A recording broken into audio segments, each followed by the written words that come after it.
perfect. We are live. Awesome. Welcome to the Cranks and Pistons podcast. Very happy to have you here. Thank you for having me. I mean, I've been looking forward to the podcast. We've been planning it for a while. So, yeah, just interested to go about with it. Congratulations on 2023. You finished your college and everything. Now it's full time racing. Thank you very much. And yes, I did graduate from college last year. I also completed a certification I was really gunning it for.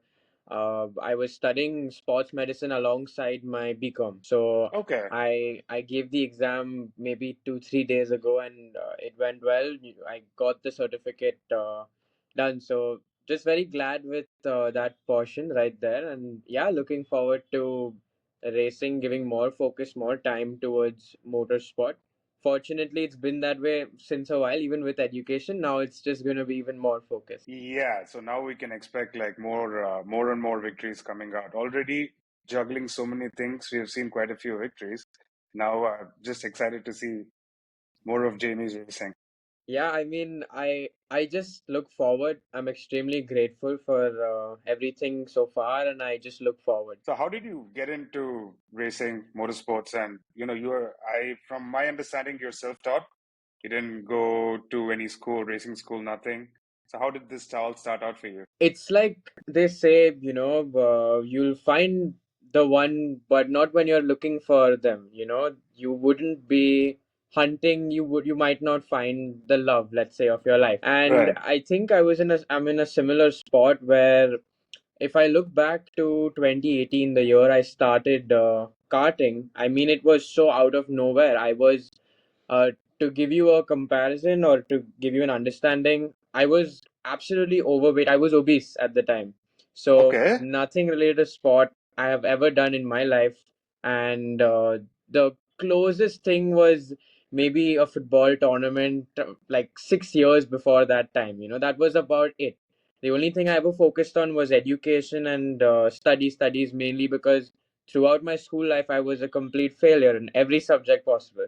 So I wasn't, encouraged much to do anything bar study to be Uh-huh. prepped enough for my boards. And fortunately, that went well. So there was a day where there was a camp that was being hosted right beside my house, and I attended it. It was a day camp, and they happened to Okay. talk about, they happened to talk about racing as a topic. And at that point, I'd been following F1 since maybe a year, but I had nothing to do with any form of sport, let alone go karting. It was just another exciting sport that I would go about and do a little for fun, just with my brother, mainly because he was elder and always adventurous. Hmm. There was no like connection. So I ended up attending this camp. They spoke about a new karting track coming up, and I said, okay, fine. Like I'm just waiting for it. So it came. I went. I karted, and I could just see that there was a person who was just observing me drive. I didn't know too much about him apart from the fact that he was the person who was giving us the lecture during the day camp. That was about it. Okay. I later found out that he was an international biking champion, and he pulled me aside, and right after that session that day he tells me, where have you done your training? And I said, I haven't done any training. I just watch F1, and I like that was it, It's just common sense. That I that just was drove it. it with my sense. Yeah, so I was super enthusiastic about the fact that the next thing he said was, I think you should definitely compete. I think you should definitely get in the sport. You need to look into it. And for me, I was like, so for the first time in my life, I have been told to try sport, and Mhm. I was in shock, like complete shock. So I go home, I tell my parents, they're like outright, no, there's no way of doing this, there's no reason to do this, nothing whatsoever, nothing. The only thing that got me to convince them was, fortunately, I scored decently well in my 10th grade. And they were Okay. like, you've been doing nothing but studying, give it a shot. So just before I go there, I have done nothing but watch a bunch of YouTube videos about like racing and the racing lines and things like that. And so there's 2 days that I actually did have an instructor telling me, okay, here's what you do, and that's what you can do and can't do. I'm like, so I've been doing these things, I just didn't know they had actual terms. and Yeah. and that was the most fascinating part, and it just built from there basically. So yeah. Awesome. Like No, what inspired to pursue this specific? Like you went MotoGP as well, but you came to kart as well. Yeah. So, really for me, there was absolutely, I wouldn't say there was any guidance. I have not once had someone tell me, okay, here's what you should do, here's what you should. It's not been that way. So for me, it's Hmm. been more or less, neither is my family part of motorsport. You usually see people who've had family members be in motorsport throw their kids into the sport, basically. Yeah. It was really nothing like it. And to make it to make it go even towards the other direction, my family was just more or less saying, this is not something you're gonna do, right? You're just doing this for fun, blah blah blah. And I was like, I wasn't thinking the same way. I was in my mind thinking, I just want to explore this. So there was just the only instinct that was kicking in is, what do I need to do to remain here? So the Hmm. next thing was, it was very clear that I was not going to receive funds from my family, and I was very much respectful of it, mainly because I realized how expensive the sport can be and all the difficulties that come with it. So I approached the track that I went to do a course with for an internship, and fortunately they said yes. Okay. so Okay. so I was working, just giving them ideas about marketing and things, and I'd get a few sessions of karting in return, and before I knew it, I was very much part managing, you could say, all their marketing work, their sales work. I was 16. I was Yeah. managing their marketing, their sales, and I just couldn't be called an employee because I was so young. So I was always an intern who was given like track time in return. And Okay. I was in college, I was just managing fitness alongside, and this was what I was going on about, I was going on with. And I would say, like, I felt like I'm living a dream, like, oh my God, look at what I'm doing. So I just went on with it. That was about it. And I just grew from there, really. With the whole Okay. MotoGP thing, now I'm at a stage where I tell myself, just like before, very honestly, I can't afford certain things, in short, or sometimes I can't afford certain practice. So, what is the Hmm. next best step to gain as much knowledge as I possibly can? And so I since ever, really, I was always thinking beyond just being on track as a race driver. What are the different things that are basically going to put me a step above all the other drivers? Something I can get by utilizing my mind and my time rather than just Hmm. throwing money at it. So, because I didn't Right. have those funds, I literally didn't. So, it was always about doing what else to help improve everything on track. So, every time I am on track, how do I absolutely squeeze? If I had 40 minutes compared to others who had 12 hours every week, that was the actual comparison. Then how am I going to make do with those 40 minutes? So I had to ensure that I knew exactly what to do when I was doing it, so that I squeeze as much as possible out of it. And it's the same thing today. So I just try doing as many things, everything related to motorsport, to get as much information and grow a lot faster, even though I have less funds. Knowledge is always much better, right? Like you get all the Absolutely. knowledge and you use that and you jump across the different platforms because you are going to grow and you need to have all the knowledges that come Absolutely. along with it. And this is really interesting. The barter trade agreement, that's really cool. Yeah. As a 16-year-old, I would have been ecstatic about it as well if I'm able to work with them and if I get track time Yeah. on it. It is a really, really interesting way to actually start off racing career. Yeah. So, like, you speak very highly of about grassroots racing. So, I wanted Absolutely. to hear your thoughts on it. Okay, so with motorsport in India, I always thought that we're at the best stage it's ever been at, until I actually spoke to the racers who are now in their 30s, 35, 40s, and they tell me about times where there used to be interview sessions, there were Hmm. news journalists at racetracks, and those kinds of things are exactly what we need today. If I can, mainly draw a circle and tell you exactly what is the issue, it's basically just lack of awareness. you know Correct. Yeah. there are surely enough athletes, there's enough space, there's nothing like there's no space, there's enough funding, there are enough sponsors, but none of them want to get into something where there is no return, and it's mainly because they don't know much about it. And that's Yeah. where grassroots kick in. If there were regular tournaments starting at grassroots, I'm sure at least 5 people per city might say that, okay, we did so well at grassroots, what is the next step? you know that grassroots doesn't exist, in short. There is no place to go and do a trials, or to simply just go explore. There aren't enough places, I would say. So Hmm. I see a lot of higher level championships come to India, and I just don't understand why there aren't many more lower level championships coming to India. Because those higher level championships, building a racetrack is not a solution in any way. The same 50 people who went to Tamil Nadu will go to Maharashtra to that racetrack. That's just not the point, you know. The main thing that we do require is more grassroots racing, and it's one of the reasons why I said that, you know what, forget this. I'm just gonna go to colleges and start talking about racing. That's literally what I did. I was in Okay. Jahin, so I told my college, can I just have a lecture with like how many ever people want to attend it, and they can just sit and listen to me. And they said, yeah, okay, fine. So I did it with like 80 people. I was so nervous because that was the first time I'm speaking to a crowd, and I was like, okay, I can manage this. People are liking this. Let me just do it more.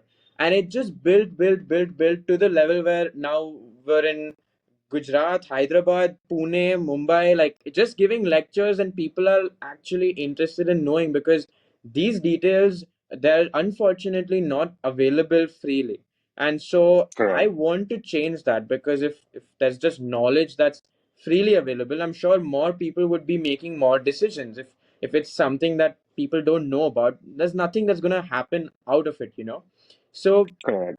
I would just love to see more things like RPPL's Indian Championship that they hosted, the karting Super Series they hosted. That was amazing. I mean, $600 and you stand a chance to be fully sponsored and drive a two-stroke karting series. That was amazing. I so hope to see more of those, you know. Definitely. That would have that would have inspired a lot of people, and you need to Absolutely. have it easily accessible. You shouldn't have to go out of your way to get there.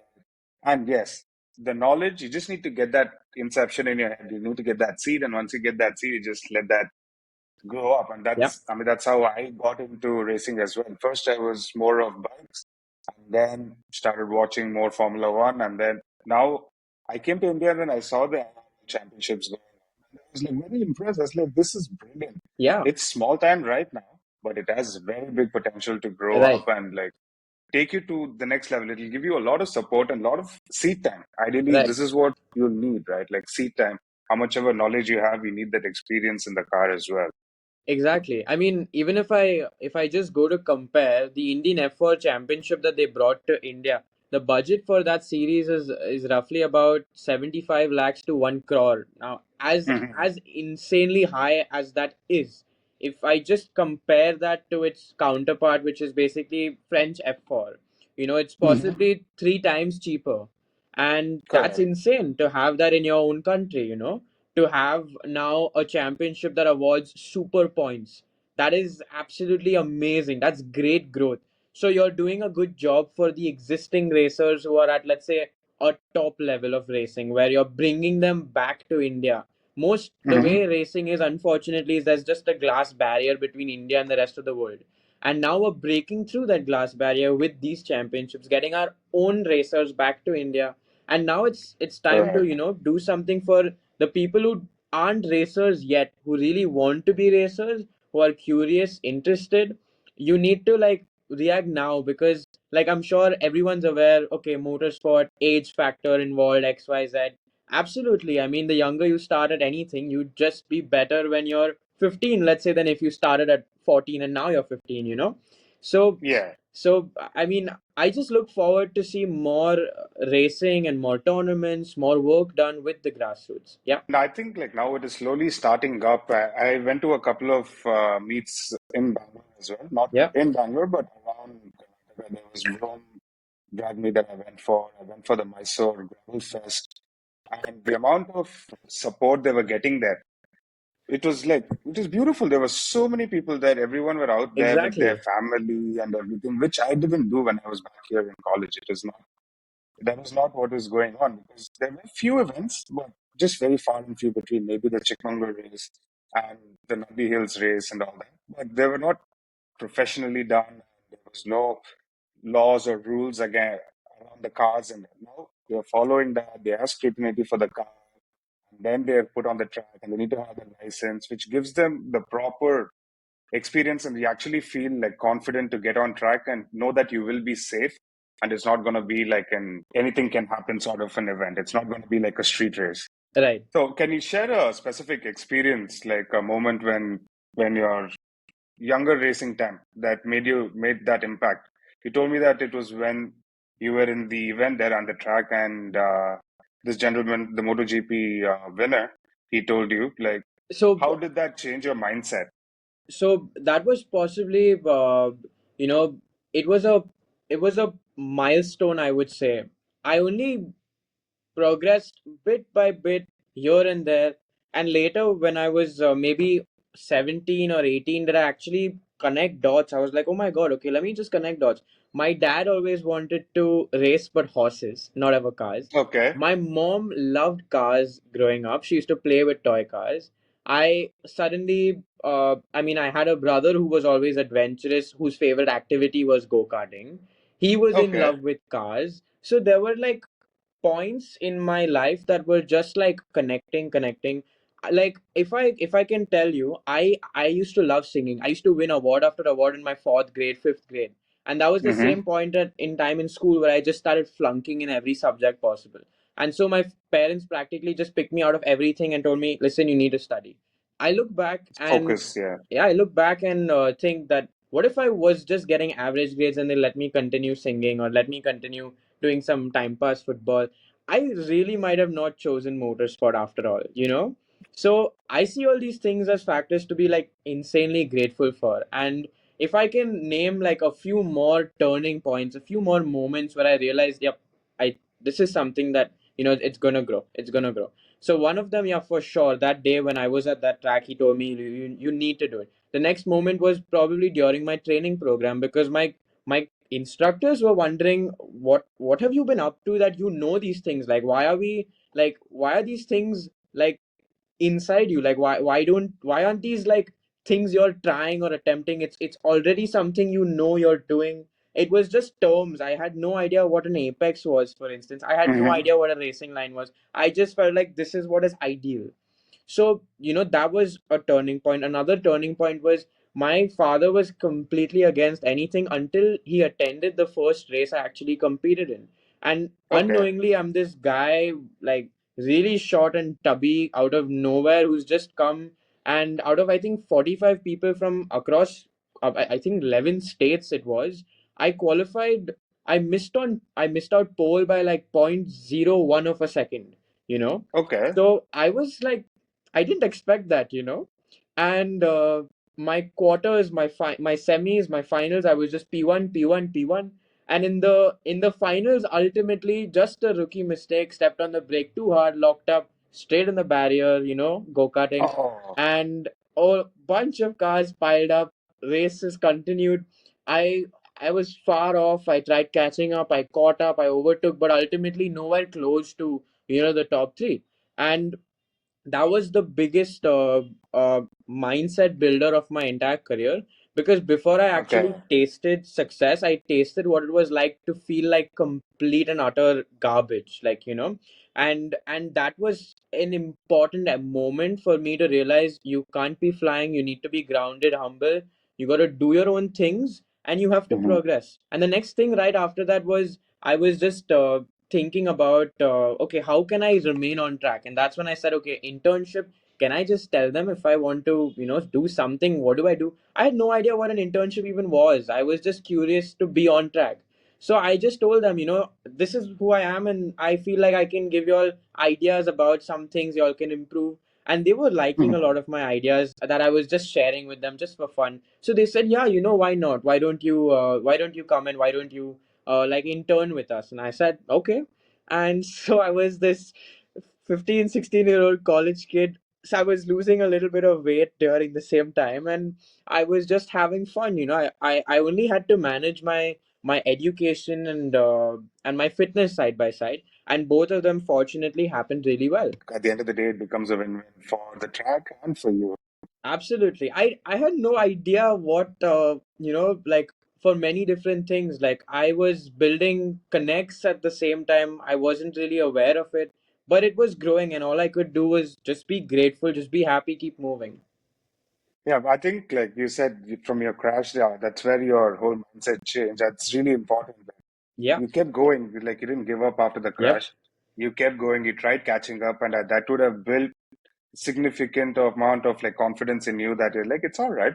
We can make this Absolutely. back up. It's workable distance. It's fine. And once that small fire comes up, I think you just you just have to blow it up from there. Even actually, even with my father, that was the first time he actually told me, okay, maybe, maybe you can look into this.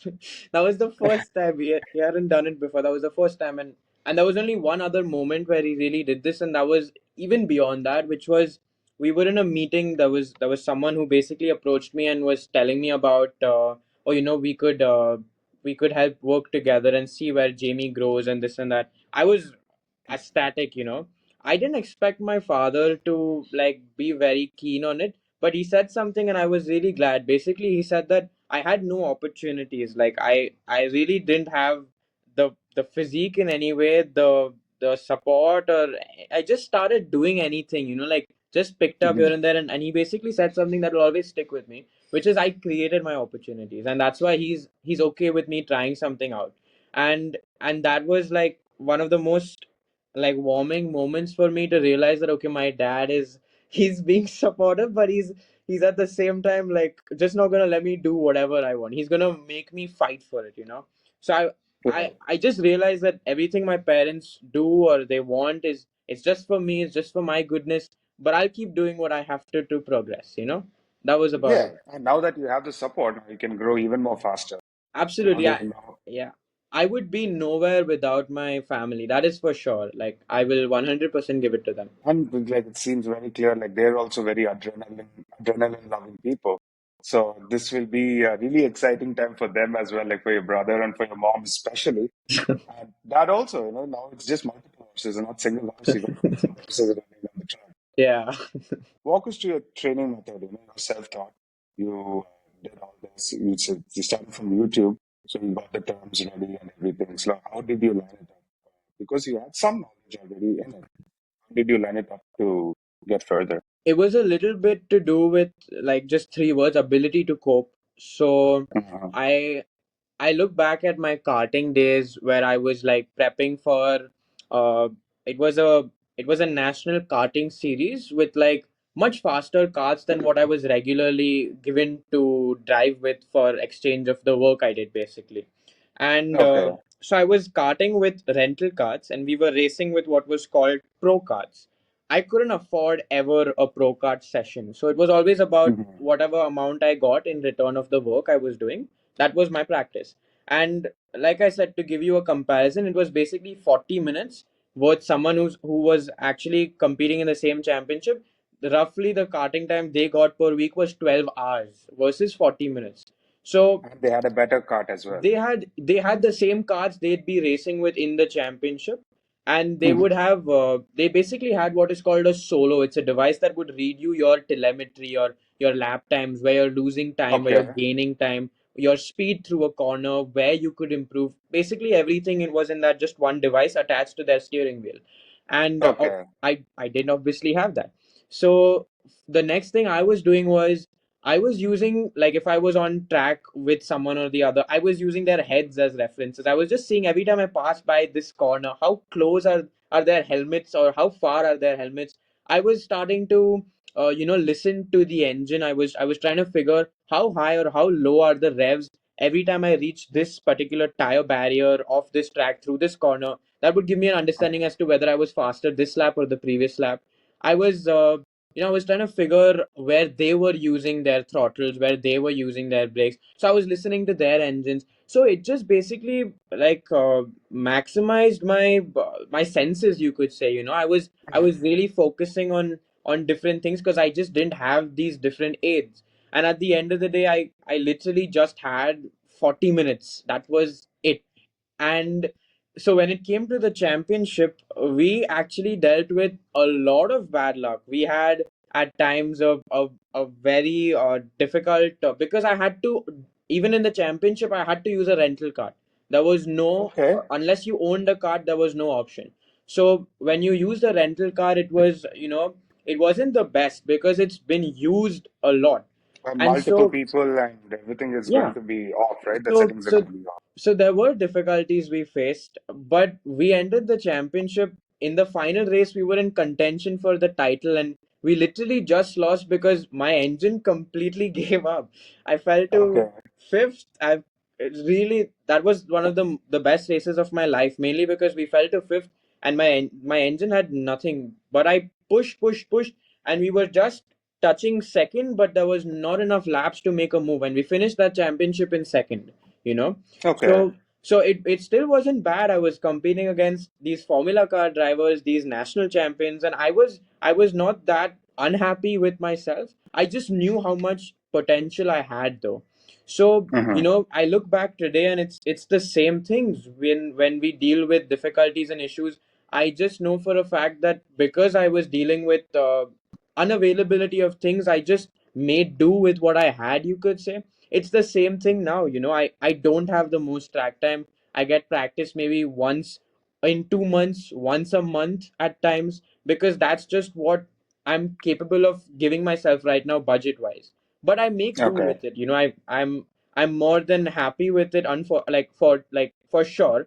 And so yeah, so my practice now at times is just before the races itself.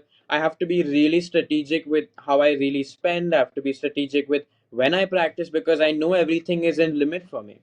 So it's actually, like, I wouldn't say it's too much of a limiting factor. It's more of a building factor, because when you really have less and you still have to compete, it you actually gain a lot more. So I'm more than happy, Yeah. yeah. So that's a very unique approach that's going on, you know. So you're comparing yourself with the people right in front of you. You're listening to the sounds and everything, and so you know where they're glitching, and you'll be able to call out their glitches, and you'll be able to jump forward from there. More or less, yeah. Yeah, but that's a really good idea to do that. That's how when I'm riding also, that's how I see it because I rarely use brakes. It's always on gear shift, and I learned that by watching races. It's Okay. not like someone taught it to me. And just by feeling the engine sound, that gives you a different feeling. That it goes out of your mind that you're driving a race. You're just trying to move your car along the path. Absolutely, yeah. Communicating this with your family now, it must be more easier now so that you can take up much bigger races, right? Like I'm sure they have safety concerns and all that as well. S- They definitely do worry about safety as a factor. I'm sure they do. I know they do. And when it comes to family support, it's been higher than ever, I would say. Again, very grateful, touchwood.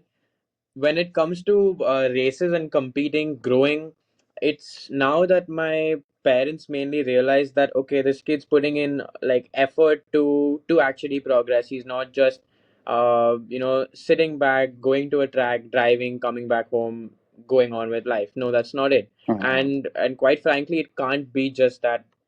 Like, it just can't, at least in my case. And I wouldn't want it to either. I'm more than happy doing XYZ tasks to help keep myself here, because it's more of a reminder that, listen, buddy, you have a dream and you've been given the chance to chase it. It's not every time that this happens. So make good use of it. Like, a lot of people do show me support. My community shows me support. So it's something that it's more like my duty, rather, to keep going and to keep progressing. And again, like, I'm more than happy, more than grateful. I have no complaints, no regrets, and I see no reason why to stop. I mean, even the reasons that do appear, they're just not strong enough, rather. Yeah. Yeah. And I have to say, I think you are quite knowledgeable about racing more than other racers on the track. Because going through your Instagram page and you have some fire posts that you have going Thank on you. there. For example, the six-wheel Formula One car. Yeah. Tell us a little bit more about that. You know, a lot of quirky facts there. For sure. So, it's so even with my students, now that I do have an academy, now that I do train students a lot more professionally, it's always been about how do you be a modern athlete. So being a modern athlete, in short, means doing more than just driving a race car. You got to be fit, yes, but what else? You got to grow your PR. You got to have connects. You have to focus on your steps. You got to be a little smart with your choices, your decisions. motorsport, the just the way the money has to be spent, you can't just you need to be smart. If you're in motorsport, there are only one of two people who really stay, like people who absolutely know nothing, like complete nothing, they're just crazy, and people who will know everything and they know that crazy element just a little bit needs to be there. If you're in between, you'll just immediately want to step out of the sport. That's what it's like. So the whole reason why I started creating content was, long story short, it would help with the racing. So I would like learn about these cool interesting facts, and I obviously realized that it's a there's good scope to create content around it to grow my page, and so that's what I did. It was the most challenging thing, the first reel I made. If you just scroll all the way down, you might just see how, like, I was just like in shock in front of a camera. It's something I didn't ever think I'd do, and I didn't ever want to do it. Like absolutely no way interested, but I knew it was needed, so it Uh-huh. had to be done. It was the same thing with even the college talks. I knew I would shiver. I knew it would be nervousness and difficulties, but I knew I needed to do it, so I just did it, and fortunately it grew from there. And you face that fear, so now it is given you a little bit step up. For sure. And again, like, I'm just so grateful with the way things have gone. I'm like, that was actually a friend who told me, why don't you try doing this? Maybe it'll be good, maybe. And I'm just like sitting there like, this is the last thing I want to do, but let's go. Let's just do it. So yeah, That's a good friend. That's yeah, a good friend. Give you a good idea. yeah. So I saw that you were plugging a couple of cards, Formula One cards, signed cards, and I noticed that one of Hamilton's cards was auctioned for 1 million.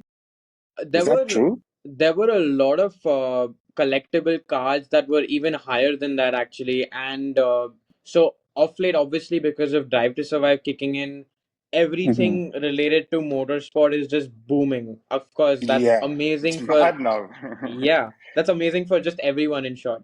And so a lot of these these collector cards have been around. Tops actually has had these cards since a while, but now things are getting better, they're growing. And they actually even launched an Oscar Piastri sign card, a one of one, and there's like a massive Hmm. hunt and a chase for getting those cards, and that card is only available in India. So Okay. yeah, so these kinds of things, yeah, they're picking up a lot.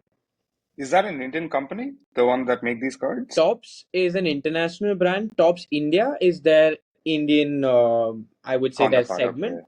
Yeah, So the Oscar Piastri card is a card worth hunting for right now in India because we know it is here. yeah, it is only available here, and it's a one of one. It's an original sign card. Okay. And I Right. also see that you're Red Bull commentator. So when Red Bull was in Mumbai with their show run, I was actually the anchor of their event at IIT Bombay. So of Okay. course, just another opportunity. Super grateful for. I was basically moving around with their whole pit crew with David Coulthard for those 4 or 5 days, and again, Okay. it was just a brilliant experience because you get to ask all these questions. You get to be around with them. You really understand, and the one thing I learned, I was always hesitant, or not hesitant rather, but I was always curious about this, and it was the technical side that actually work on the car. Do they come from a racing background? And I think almost all of them who I asked said yes. We've raced, we've raced cars, and now we're doing this, or we've done this and we've done that, and now we're doing this. So it was quite interesting, and something I did discover even just by myself was, again, like I said, in school, complete failure, science, maths, everything, whatever, when I came to motorsport, it's almost as if I have got a degree in motorsport. Like, of course, there's been a lot of money spent from my side, and Hmm. it's almost been as if this is like a university I've gone to and gained all this knowledge. It's just not there. So I did this race engineering course in November, and there are like all engineers from UK, student formula, like people, everyone sitting everywhere, and myself. And every now and then, when facts are being thrown, questions are being asked, somehow I get answers only because I've been in that car. I can relate, and my curiosity will either kill someone or energize someone because I ask a lot of questions. So Okay. so I get to learn, and just through being a race driver, I've asked and learned all these different facts, and just out of curiosity, I've gained so much knowledge that when we were in a group, when we were sitting and figuring answers, I was able to give answers that engineers were like thinking about. So I'm quite glad with just how much exposure you get by being in the car. And that was the Right. exact same thing for those engineers. That's exactly what they said. Only when you are in the car do you get a bit of understanding that's far further than just theory.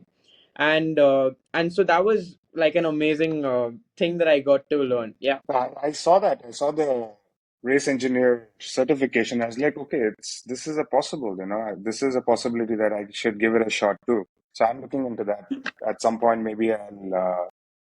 Absolutely. It's called United Motorsport Academy. They have a course called Lime. 4 days, amazing exposure. I mean, Rex Keen, sir, he was our, practically he took care of everything. He answered questions and everything whatnot, and it was just amazing. I mean, for me, that was my chance to get questions related to my race car sword. I had a list of things prepared, and I was like, I need to know these facts. So I got all my answers, and I've gone back to my race car. I've been like, okay, now we need to change this. Let's see if this works. And true enough, it actually made differences. So again, just Yeah, grateful. right. More like most people, they see the cars, they just see the racers, and that they are the face of the brand. Like, for example, Lewis is Mercedes, Right. Max is Red Bull, but there are like a ton of people there in the Oh, back. absolutely. Absolutely. That's like a big job that they have to do. And I saw your reel on how they transport it as well, and how these race engineers have to jump around, and how there's that issue going on. Even George is telling they can't be jumping around continent to continent so much. It takes a really big toll on your life. Exactly, exactly. Even beyond like racers. I mean, we come to a track at, let's say, 9. We have a session at 11. We drive till 1. We're home by 5. The mechanics, the technicians, they're there 6 a.m., 9 p.m. That's their Right. shift, and that's absurd. So if you have, I mean, I wouldn't even be able to comprehend how complex it might be at F1's level, and what stress they're actually under, apart from just the physical effort that goes into it. It's just difficult to imagine 23, 22 races in a season. How do you move from one race to another? Because apart from even like a physical toll, a mental toll, I'm sure Right. I'm sure even the technicians are now requiring psychologists and therapists and all kinds of help to help improve and step up their game. And I just feel Yeah. like if we just cut short the races, you actually leave fans more curious, more interested, enthusiastic. 22 races, I miss one. Okay, fine. 10 races, I miss one. Wow, that's a lot, you know? It's a Yeah. big deal. So Now they're trying to push it to what, 24, I 25 races this year? honestly, with F1 now, it's just like every week they're announcing different rules. Every week they're announcing different calendars, new contracts. I'm honestly way more interested in the racing that takes place in India or at an Asian level, because those championships, like, not a lot of people follow them, but if they do, they'll actually see how intense they are. I mean, our Yeah. championship, until possibly the last round, we had like 10 people in contention with 24 drivers, 10 people under a second of each other. It's pretty interesting. There's just not much coverage on it, which is unfortunate. But Mhm. when you do find ways to keep up with these championships, they ultimately turn out to be even more interesting than maybe some of them at the top. So when I was talking to Sandeep, this year's F4 champion, he was telling me at one point there were 8 national champions on the grid. The amount of competition that will be there at that time, because Absolutely. everyone is fighting for the title, Exactly. it'll be crazy, and there's zero mistakes. But still, you'll have to see who's got the better performance there. Exactly. Even in India, the way the championships are, we have a lot lesser rounds, so there's a lot more on the line with each race. There's a lot more on the line, and machines and drivers, we both have limits, but machines can't cross those limits. So Yeah, it's very fun to see how and what a driver is capable of, or how they just exceed. And I very much just look forward to media covering those aspects a lot more. If you were ever to be in a pit lane during a MRF race weekend, you'd really know which driver is struggling or which driver is dealing with what issue and yet coming out on top, for instance. So right. I would just I just wait to see those facts, those that information being put on on television, basically. And we Hmm. deserve a platform. The racers in India are no less. We Exactly. Yeah. deserve a platform where we can showcase ourselves. I think that we already have a proof of concept because of Drive to Survive, how Formula One has like shot through the roof. They're trying to do the same thing for MotoGP as well. It's because we got to see the personal side of the racing. It is not Right. just the cars on the track, it's what happens in the back, what the managers are doing, what is the drama that's going on there, what's the beef that the racers have with each other, and all the incompetencies that is involved as well. Right. Where did you get all these informations for your Instagram? Like, are you talking to people, or is it just by reading? It's mainly just through like other videos, news information, facts that come up. The main thing for me is I have, like, when I share information, I really want to ensure that it's all accurate. So Mhm. there's a lot more time that is spent in the raw material side of things, and then it's just the scripting. I have, over the years, I've tried automating parts of it. So let's say the editing of it, or Right. let's say even the raw footage accumulation, steps and procedures to do those things. Yeah, but it's mainly just through the internet. And sometimes I can fortunately connect with people who are part of, let's say, a certain championship, or have actually been there, done that. Those are people who I can connect with, just cross check a lot of facts with. Of course, they're also busy, so you don't get to just go on and talk with them. But so yeah, that's something that does help. Yeah, because I was very interested when I saw the McLaren video that you had made, the one with the two Four brake pedal. pedals. Yeah.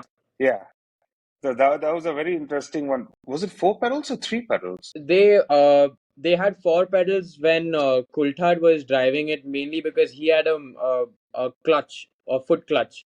So they had Okay, a throttle, two brakes, and a clutch. So four pedals. okay, so they had a clutch as well. I thought they were all driving clutchless. So McLaren was a team that had two kinds of clutch systems. They, at that Mm. time, one of their drivers, David Coulthard, had a foot clutch, whereas their other driver, I can't remember his name, had a hand clutch at the time, that Okay, season. So they had to make one with three pedals, another with four pedals. okay, so that they were customizing cars for each of the Yeah, basically. drivers there. Can you share the spec of the car? You Yeah. have been technically part of it as well. So I'm driving a Formula 1300s car. I was driving it last season. I mean, you're talking about the race car, right? The race car, yeah, Yeah. the daily. And it's using a first gen Suzuki 1300s engine, 1.3 liter. It's the same one you'd find in a first gen Swift, or the last model Esteem that was there. And Okay, the the gearbox, turbocharged one. it's not a turbocharged, naturally aspirated. Okay, And we have the gearbox again from first gen Swift. So coincidentally, the same two that are on my daily drive. So okay. yeah, and that's more or less the specs. We use a very basic suspension setup, coilovers, and yeah, it's a very raw car, really, I would say. So that gives you a connection to the tarmac as well, right? Like the more safety systems that you put across, you don't feel the actual force that you're driving. The thing is, it's got a driving style that's just absolutely unlike another Formula car, in short, because Okay, it's kind of the car was designed maybe in 2002, 2004, last update made in 2011. So the car itself is quite old, you can say. which gives Mhm. you a driving style that is just not similar to other cars. In a way, it's good because you'll get to feel something you might not feel in another car. So the more experience, the more exposure you have as a racer, it just makes you better, you know? It's like Right. a lot of Formula car drivers, to improve their counter steering ability and know where the car would point, they switch to rally because rally are Mhm. usually just sideways. And then Right. they come back to Formula cars and then they're even more aware of these things. So with our 1300s cars, they're actually cars that do dance around a little more. There's the LGB 1300s, the LGB F4, and the LGB F4 is actually a step up. It's different from the Indian F4. Those are the absolute brand new cars got by MP Motorsport. But these in 1300s cars, they're, even though they're older, they're actually slightly lighter, which makes them slightly faster. And Okay. so they do have less advanced things, like they have suspension, which is a lot more basic. We have oil inside the suspensions, which means that if you drive it for too long, the oil heats up, the viscosity changes, the bounce of the suspension changes. So, so these are factors that kick in. And as a driver, when you deal with such things rather than you not deal with such things, it's better that you deal with it, in short. Right. So once you deal with it, you know what it's like. Then if you progress, you definitely need to change your driving style because this car Mhm. doesn't drive like other Formula cars. And at least you have that experience, that exposure, rather than not have it. Right. And you know how much the car is able to do as well, right? Right. I mean, you just get a great understanding of that car. Like the more you drive it, the more different things it will throw your way, and then you'll just be like, I didn't even know this could happen to a car, but okay, it is. So now I have to deal with it. Yeah. So in so it's the same cars, this S1300s. These are the whole league has the same car. So how do you differentiate? How do you try to So get a advantage on it So the from with other cars, people? the cars themselves have the same, how do you say? They're the same cars, but they can be set up differently. And Okay. uh, and setup plays an insanely important role. So so setup on these cars, as simple as these cars are, they might not have too much, but yet everything can be changed. And usually because they're slightly older cars, you might see a lot of more problems being thrown your way, and Okay. you have to be really street smart to deal with those problems because they'll come out of nowhere you know so that comes down to the team that you're with, their ability to Hmm. manage the problems are there all over the pit lane with all the cars. It's only the team's ability to solve them. That's what I know after being part of Okay. three different teams with these kinds of cars. So, the team that I'm currently with, Momentum Motorsport, we have a problem on the grid just before the race is about to start.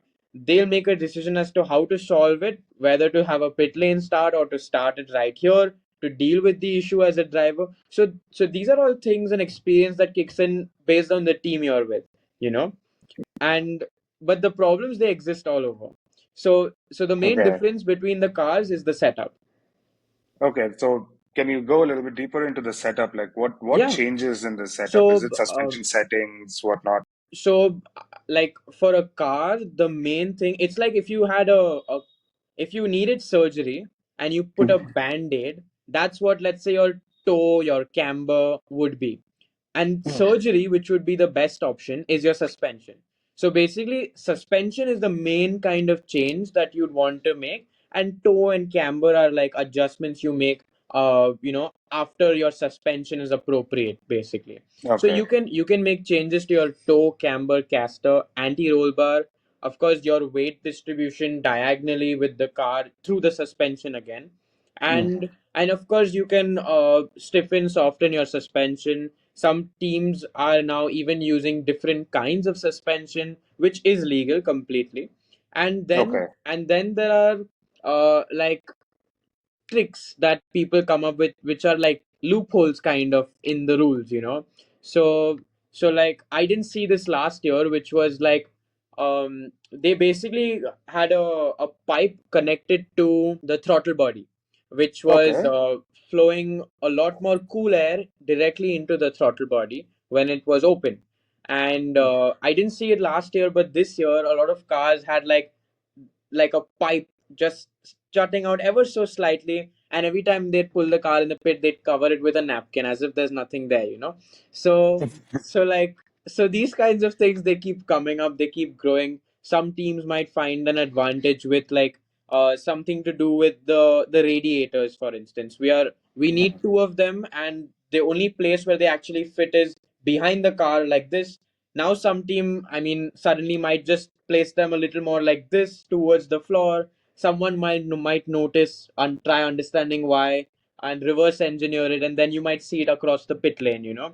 and Right. and so I would say that's like healthy. You'd need like, I would rather people are allowed to make changes, because that's the only way you're going to see these cars, you know, have like few changes, if not even major changes. So so people keep trying to tweak around with certain things, all within the regulations, and it's good, it's healthy. You get to see new drivers, new faces, really get a chance sometimes to, you know, show their worth. And then suddenly, if you're coasting and just hanging out, suddenly you have a bunch of cars way closer to you now, who are all Yeah. competitive, and sometimes you're in their shoes, you know. So the weight distribution, like you can also move the seat up and down and all that. Is there any rules on You where you should sit? I mean, the weight distribution in these cars, the way they function, I wouldn't say the weight in these cars plays a very, very big role, to be very honest Hmm. with you. I would say, I've seen drivers who've been 90 kilos win races with these cars, you know, Okay. and other drivers would be 60 and 59, 58. So sometimes the way the car is, these cars in particular, if they're more loaded, they can actually help you out a little more through the corners. And so Okay. it's like, you think about it and you're like, I should be lighter. And then suddenly you put a full tank of fuel and you go almost as quick as you did with barely any fuel. And then you start to Hmm. think.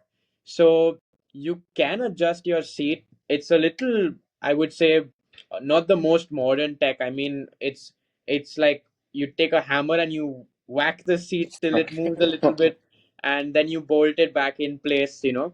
So I mean, you can move your seat around here and there. In these cars, I would say weight doesn't matter as much as they do in the higher series, or actually even in karting, it would make an insane difference. In these cars, you'd mainly just need to be ever so slightly fit. Some people have a problem, like with the physique factor, you know.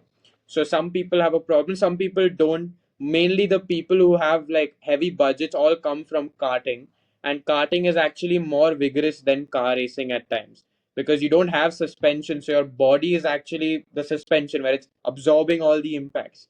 So when you're used Right. to that in karts and you then come to cars, you don't have that much of a difficulty. Yeah, this is a little bit more luxurious then, right? Like because your suspension is taking all the hits In a and way, yes. shouting you out.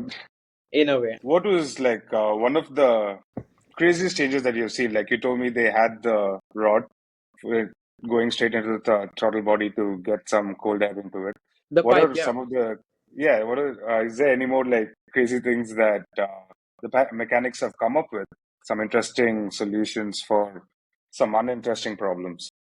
Um, I don't know if I'm allowed to say a lot of them, so I'm trying to think of ones that I can share. Something that we can see, that's it. It doesn't have to Yeah, be yeah, yeah. back-end technology. Something that we can visually see and easily know that, okay, that's what they did. That's how they fixed that tiny issue. Just many resolutions and quick fixes, but I'm just not too confident sharing them out loud. Okay, that's fine. Mainly because I would want to know like 100% of the details before I say anything, you know? Right. Jamie, can you tell us a little bit about the simulator companies that you're working with? Because you're a race car driver. You're in the seat and you practice in simulation as well. So you have the best idea on what simulators can people buy to either practice or just for fun to drive at home. Right. So I myself have a setup that includes a Moza R9, and there is a Simforge Mark III pedal set that I'm currently using. And I have got my equipment from Simforge as well as Virtual Racing Hub.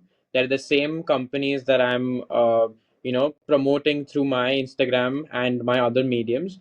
They're mainly companies that I do promote because I use their products and I know where they stand.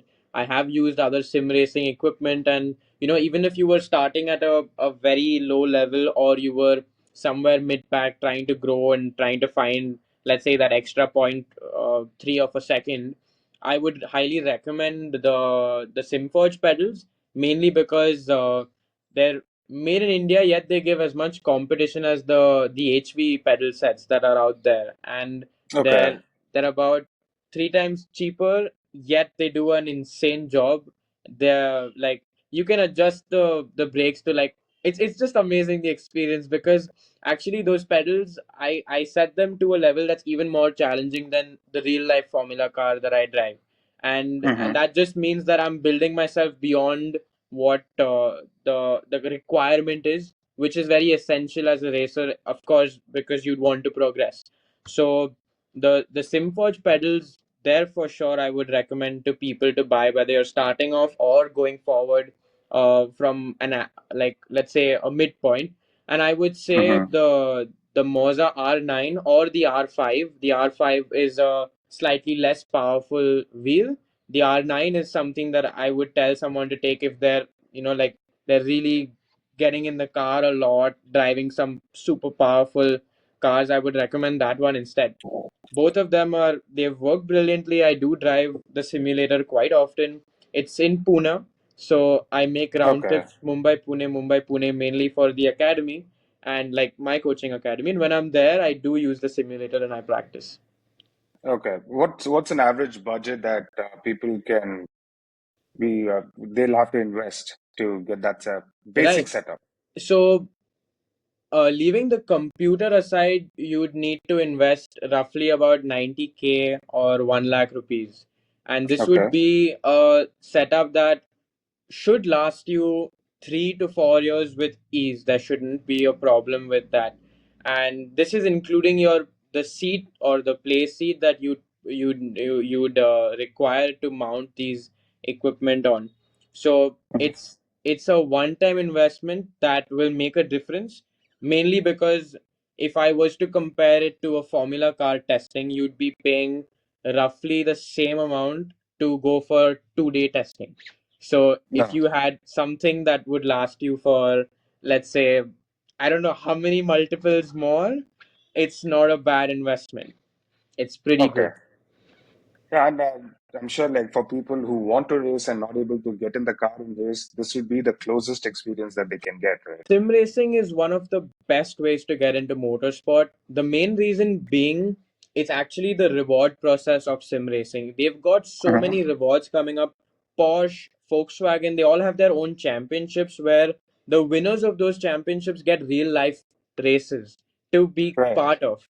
And so you can come from just sim racing to real life racing, which is everyone's aim, even in simulators, I'm sure. So Hmm.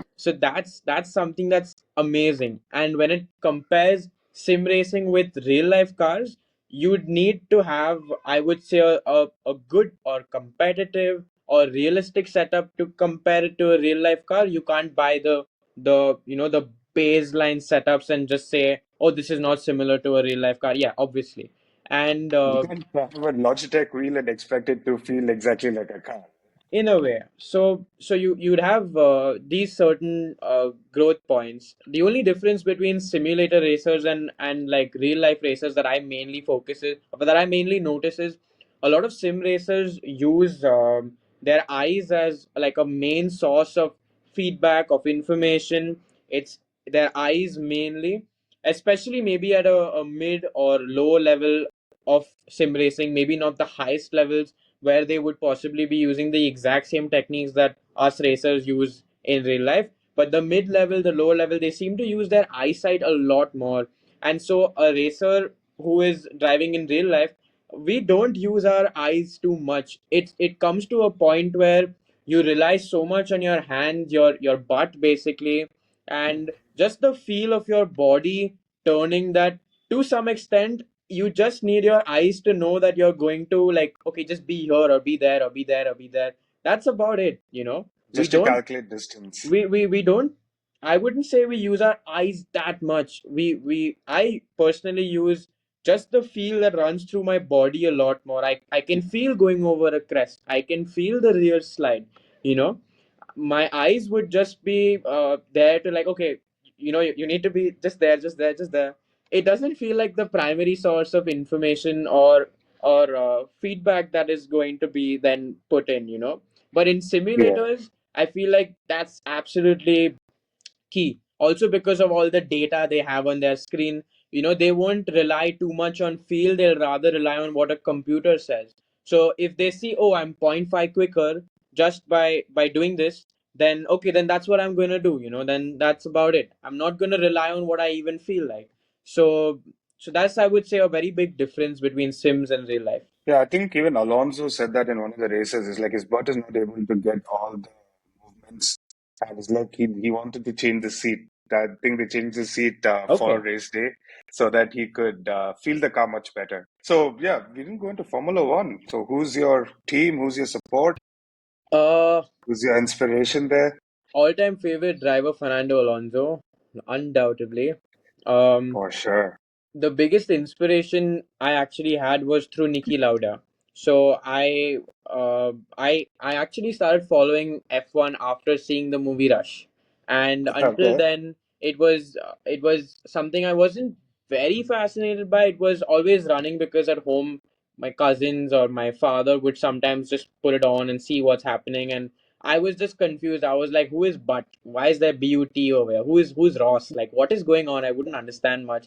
But after Rush actually said, with my cousin was watching the 2017 Monaco Grand Prix, and I was like, no, just sit down and understand. And I wanted to see who, like, what is Kimi in my mind. I was like, who is Kimi? What is this word? What are these, like?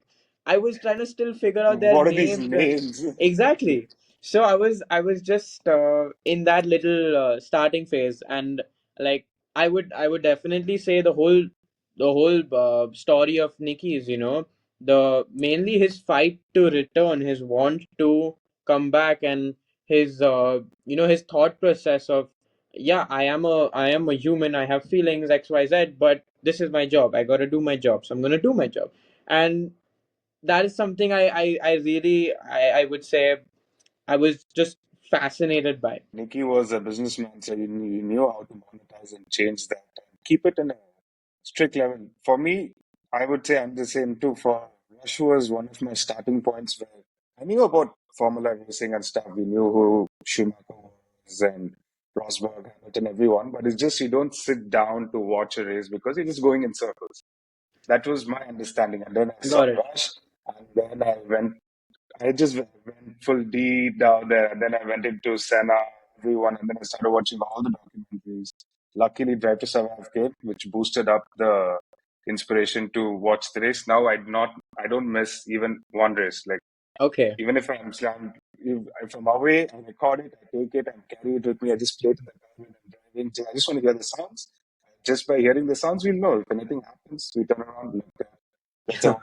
And I think the dramaticism also is very high in the sport. I think that I don't know if they're doing it on purpose or it is just actually happening with the whole thing with Toto that's going on right now. All the Red Bull drama.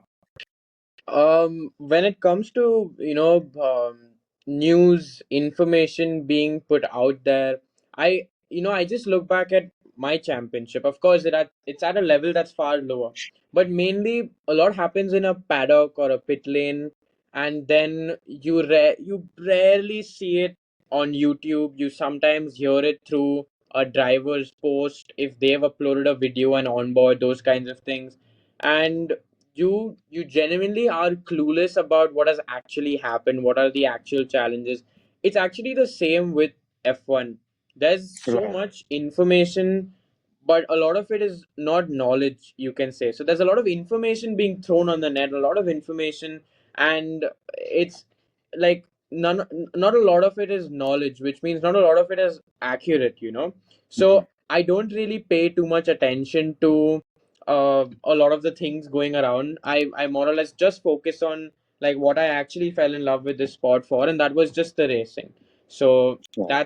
that's all that I focus on, and that's the whole reason why I even diverted my focus from just F1 to the lower categories. If you ever visit the local karting competitions and you just see how the competition is there, that's actually pretty interesting, and in like you'll see 11 corners cards side by side, so Okay. that's like something that I would want to see, but it's not that way at a higher level, which is completely fair.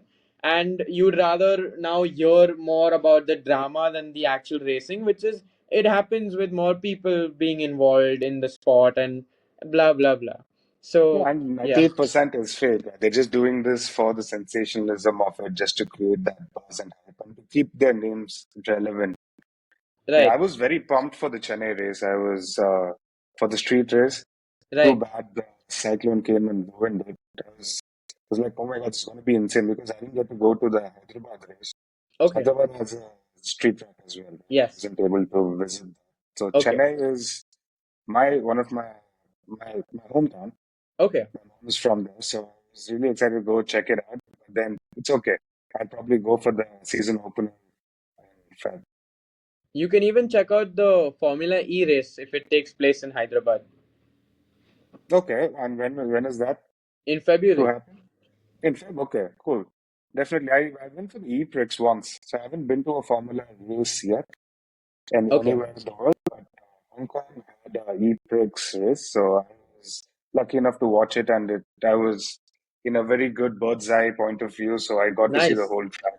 That was a lot of fun, but it was a little bit different. Without being able to hear the sounds, it was a little bit different, Yeah. but it was an experience altogether. Though that was a great experience.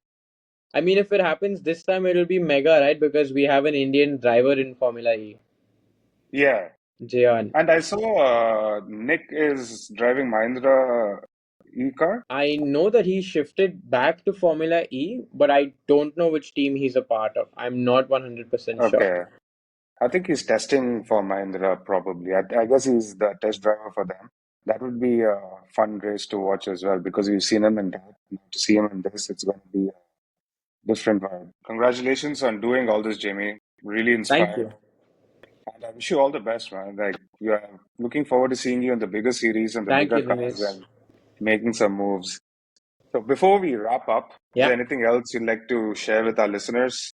Perhaps of some course. insights into mindset required to succeed in motorsports or any upcoming projects or races For you're excited sure. about? The one thing I want to share is if you're trying to grow in motorsport, whether as a journalist, whether as a racer, a coach, anyone, anything, it will sound crazy to you, to family, to friends. It's meant to. That's the whole point. And Mhm. you need to have a little bit of craziness to go on. If it's all seemingly sorted, uh, it might not be very soon, number one. And number two, I would say that that little bit of craziness, and which you can't even figure out the reason why it's something you're still chasing, even though it's got that crazy element to it. That is actually what will,